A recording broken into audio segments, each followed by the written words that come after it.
Sir నమస్కారం sir. నమస్తే. Sir Amazon prime చేతిలో ఇప్పుడు హరిహర వీరమ్మలో రిలీజ్ డేట్ ఉంది సార్. అంటే వాళ్ళు ఒప్పుకుంటే జూన్ 2వ వారంలో, ఒప్పుకోకపోతే ఈ నెల 30నే రిలీజ్ చేసే విధంగా టీం ప్లాన్ చేస్తున్నట్టుగా తెలుస్తుంది. సో ఇప్పటికి కూడా హరిహర వీరమ్మలో రిలీజ్ విషయంలో గందరగోళం అయితే ఉంది. అంటే అటు అమెజాన్ ప్రైమ్ వాళ్ళు వీళ్ళని కంట్రోల్ చేయడం, ఒక ప్రెషర్ పెట్టడం చూస్తున్నాం. సో ఏం జరిగే అవకాశం ఉంది సినిమా విషయంలో, ఎప్పుడు వచ్చే ఛాన్స్ ఉన్నాయి సార్? అంటే వాళ్ళే చెప్పుకున్నారు కాబట్టి ప్రెజర్ పెరిగితే ఈ నెల ఆఖరికి రిలీజ్ చేసేయాలి తప్పదు. అయితే రిలీజ్ చేయడానికి ముందు కొంత క్రతువు ఉంటుంది. దాని ప్రమోషనల్ యాక్టివిటీ ఒకటి జరగాలి. థియేటర్కల్ రైట్స్ ఎలా అమ్ముడుపోయినాయి, ఏమిటి కథ, థియేటర్ల అవైలబిలిటీ ఏమిటి, పైగా 2 సినిమాలు ఉండే అవకాశం ఉంది 30వ తారీఖు. అంటే కింగ్డమ్ కూడా అదే రోజు అంటున్నారు కాబట్టి 2 క్లాష్ అవుతాయా, ఏదన్నా గొడవ జరుగుతుందా, థియేటర్కల్ వ్యవహారం ఏంటనేది చూడాలి. థియేటర్కల్ రైట్స్ ఎవరైనా తీసుకున్నారా లేదా అనేది క్లారిటీ కావాలి. ప్రమోషనల్ యాక్టివిటీ కావాలి. ముందు జనంలోకి ఆ డేట్ని రిజిస్టర్ చేయాలి. జనాలు థియేటర్లకు కదిలే పరిస్థితి తీసుకురావాలి. దానికోసం ఒక ప్రచార కార్యక్రమం జరుగుతుంది ఏ సినిమాకైనా కానీ. అది ఇప్పటిదాకా మొదలవ్వలేదు. దానికి ట్రైలరో టీజరో ఏదో కార్యక్రమం మొదలవ్వాలి కదా, ఒక యాక్టివిటీ. జనంలో దాని గురించి ఒక బజ్ క్రియేట్ చేయాలి కదా, కనీసం రోడ్డు మీద ఏదో ఒక బ్యానరో పాడో వేయాలి కదా. ఏవీ జరగలేదు ఇప్పటిదాకా. జరగకుండా 30వ తారీఖు రిలీజ్ అంటే కష్టం. అందుకని యాక్చువల్గా 9వ తారీఖు వాళ్ళు చెప్పిన డేట్ 9 నుంచి 30కి వెళ్ళింది. అయితే ఇక్కడ గొడవ ఏంటంటే పవన్ కళ్యాణ్తో 2 రోజులు పని ఉంది, అది అయిపోతే సినిమా ఫస్ట్ పార్ట్ రెడీ చేసేయచ్చు రిలీజ్కి అని అన్నాడు ఏం రత్నం గారు. అయితే మొన్న ఆయన 2 రోజులు కేటాయించి షూటింగ్కి హాజరైనట్టుగా వార్తలు వచ్చినాయి పవన్ కళ్యాణ్. కాబట్టి వీళ్ళ కోరిక తీరింది. ఆయన ఎంటర్ అయ్యాడు, ఆ 2 రోజుల వ్యవహారం కంప్లీట్ అయిపోయింది. కాబట్టి ఆ కన్క్లూడింగ్ సీన్కి సంబంధించిన కంటెంట్ ఏదో వచ్చేసింది కాబట్టి దానికి సంబంధించినటువంటి ఇతర వ్యవహారాలు అంటే ఇన్ ది సెన్స్ విఎఫ్ఎక్స్లు ఇలాంటివి అవేవో కంప్లీట్ చేసుకుని రిలీజ్కి రెడీ చేసుకుంటే బెటర్. రిలీజ్ అంటే 30వ తారీఖు వాళ్ళు ఒప్పుకున్నా ఒప్పుకోకపోయినా 30వ తారీఖు అని కనుక అనుకుంటే ఫస్ట్ వీక్ అయిపోయింది కాబట్టి ఇమ్మీడియట్గా ప్రమోషనల్ యాక్టివిటీలు స్టార్ట్ చేస్తే 30వ తారీఖు అందుకోగలుగుతారు. ఇంకా కింగ్డమ్ ప్రమోషనల్ యాక్టివిటీ కూడా సీరియస్గా మొదలవ్వలేదు.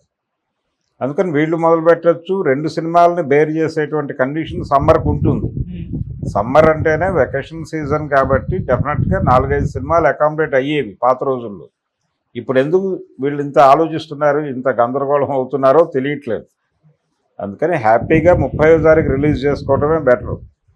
30 లేకపోతే ఇంకొక నెల అవతలక ఇలాంటి మాటలు మాట్లాడితే ఏంటంటే మళ్ళీ ఫ్యాన్స్లో కన్ఫ్యూజన్ మొదలవుతుంది. రెండోది అమెజాన్ వాళ్ళు ఆల్రెడీ పేమెంట్ చేసుంటారు, దానికి ఏదో అడ్వాన్స్ ఇచ్చుంటారు కాబట్టి వాళ్ళకి కంటెంట్ మీద ముందు గొడవ ఉంటుంది. అంటే ఇమీడియట్గా కంటెంట్ డంప్ అయిపోవాలి, లేకపోతే డబ్బులు బ్లాక్ అయిపోయినట్టుగా ఫీల్ అవుతాడు. సో అదొక గొడవ, ఆ ప్రెజర్ ఉంది వాళ్ళ మీద. ఆల్రెడీ థియేటర్కల్ రైట్స్ కూడా ఎవరికైనా ఇచ్చి అడ్వాన్సులు తీసుకున్నారేమో తెలియదు. తీసుకుని ఉంటే వాళ్ళ ప్రెజర్ ఉంటుంది రిలీజ్కి సంబంధించి. కేవలం అమెజాన్ వైపు నుంచి ఒకటే కాదు, ఇతర ప్రెజర్స్ కూడా ఉన్నాయి ఆయన మీద. అందుకనే చాలా టెన్షన్గా కనిపిస్తున్నాడు ఏం రత్నం గారు ఈ మధ్యకాలంలో. సో ఆయన ఎట్టి పరిస్థితుల్లోనూ ఎలాగైనా సరే, ఏం చేసైనా సరే 30వ తారీఖుకి సినిమా రిలీజ్ చేసి బయటపడిపోవడానికే ప్రయత్నం చేస్తాడని నేనైతే బలంగా నమ్ముతున్నాను. సార్ ఇంకో అప్డేట్ కూడా వచ్చింది, అంటే ట్రైలర్ కట్ కూడా రెడీగా ఉంది, 2 minutes 30 seconds అని చెప్పేసి కూడా చెప్తున్నారు. మరి మేబీ ఒకేలా ఈ మంత్లో రిలీజ్ చేసే ఛాన్సెస్ ఉంటే మరి ఈ వీక్లో ఎక్స్పెక్ట్ చేయొచ్చా ట్రైలర్ లాంచింగ్ పెడతారు. అసలు ట్రైలర్ లాంచ్ ఈవెంట్ కూడా వాళ్ళు అక్కడే పెట్టుకోవచ్చు అమరావతిలో. అమరావతిలో ఆయనకు అందుబాటులోనే పెట్టేసి ఈవెంట్ ఆయన అలా వచ్చి మాట్లాడి వెళ్ళిపోతాడు ఒక పావు గంట. ఇంతకు ముందు కూడా ఇప్పుడు రామ్ చరణ్ సినిమాకి సంబంధించిన ఈవెంట్ అక్కడే చేశారు కదా, పవన్ కళ్యాణ్ గారు వచ్చి మాట్లాడాడు కదా గేమ్ చేంజర్కి. అదే పద్ధతిలో ఇప్పుడు కూడా ఈవెంట్ ఇప్పుడు వాళ్ళు ఇంకా ఏపీలో పెట్టారు కానీ వీళ్ళు అమరావతిలోనే పెట్టుకోవచ్చు. ఆయన వచ్చి మాట్లాడి వెళ్ళిపోతాడు. సో ఒక యాక్టివిటీ అయిపోతుంది. అంటే జనాలకి రిజిస్టర్ కావాలి సినిమా. ఆ రిజిస్టర్ చేయటానికి ఏం కసరత్తు చేయాలో అవి ఇమ్మీడియట్గా చేసేస్తే 30వ తారీఖు పెట్టుకోవచ్చు. ఆయన షూటింగ్ అయిపోయింది అంటున్నారు కదా, ఇంకా అటువైపు నుంచి లేదు. ఇంకా ఏమీ ఆలోచించకుండా సినిమాని ప్రిపేర్ చేసి ఎంత తొందరగా వీలైతే అంత నో పోస్ట్పోన్మెంట్ అనేది రకరకాల వేరే ఆలోచనలకు దారితీస్తుంది. ఆ అవకాశం ఇవ్వకుండానే సినిమాని రిలీజ్ చేసేయటం మంచిది. అందుకని 30వ తారీఖు అని ఎందుకు వచ్చింది, అధికారిక ప్రకటన కాదు 30వ తారీఖు కూడా, అది కూడా స్పెక్యులేషనే.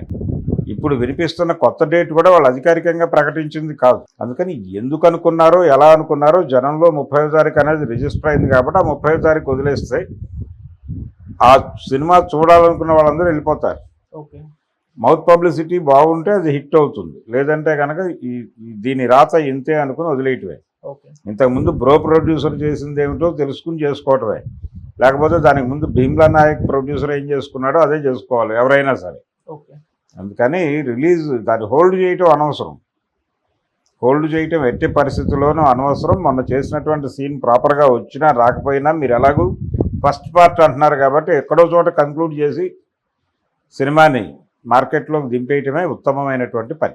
సార్ ఒకవేళ 30కి రిలీజ్ అవుతే విజయ్ దేవరకొండ వెనక్కి తగ్గుతాడా లేకుంటే అదే రోజు కంటిన్యూ చేసేస్తారా సార్? తగ్గాల్సిన అవసరం ఏం లేదు, తగ్గుతారు అనే చర్చలోకి వెళ్ళటమే అనవసరం అని నా ఉద్దేశం. ఎందుకంటే సమ్మరు డెఫినెట్గా 4-5 సినిమాలను అకామిడేట్ చేయగలదు.